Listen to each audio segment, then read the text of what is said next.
सांग मैंने चलते आज बनवा ओडिशार पारंपरिक रेसिपी आंबुल राई। ओषा बार पत्र जदि सैड रे आंबुल राई हो जाऊँ मजा किसी अलग। तो ये मुझे नहीं जाइए कुआरी आंबुल धीरे गरम पानी दे 15 ରୁ 30 मिनिट पाखापाखि छाड़ी देती।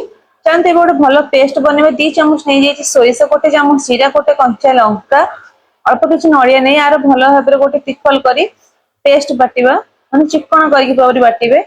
तो यही टाइप पूरी चिकन करके बाटी सारा पर एबे नेक्स्ट चलते बनइबा मसला। तो ये मुझे नहीं जाइए गोटे कप पाखापाखि फ्रेश दही तादे नहीं धला लुण कला लुण आंब कसिया अदार कोरा चीनी जीरा लंका गुंडर पाउडर नेबे तादे देदेबा एबे हमें नड़िया कोरा किछि तो आपको भल भाव में मिक्स करबा दही की मसला सहित सब दही सहित नड़िया को भल भाव में मिक्स करदबा।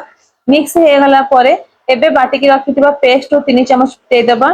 तो तादे देदेबा टिके हल्का काश्मीर लंका गुंड तो आपको भल भाव में मिक्स करदबा। मिक्स कर सारा परे दही सहित मसला को भल भाव में मिक्स करेंगे।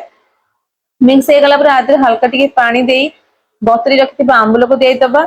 आपको भल भाव में मिक्स कर सारा गोटे भल तड़काटे लगेगा। तो ये मुझे नहीं गरम तेल जीरा सोरिष सुखिला लंका भूसुंगा पत्र दे भल भाव तड़का लगे देती। सांग मैंने रेसिपी देखा जी सुंदर देखा खावा से टेस्ट थिला बहुत इजी रे बनी जिवो। जदि वीडियो आपको भल लगुच यूट्यूब चैनल मोर नुआ अच्छा निहाती मत लाइक शेयर कमेंट करेंगे सब्सक्राइब करेंगे आउ इंस्टा फेसबुक देखुते निहाती भाव में गोटे फॉलो करेंगे। वीडियो केमती लगे सांग मैंने निहाती कमेंट बॉक्स मत जनइबे। रही सांग मैंने जय जगन्नाथ।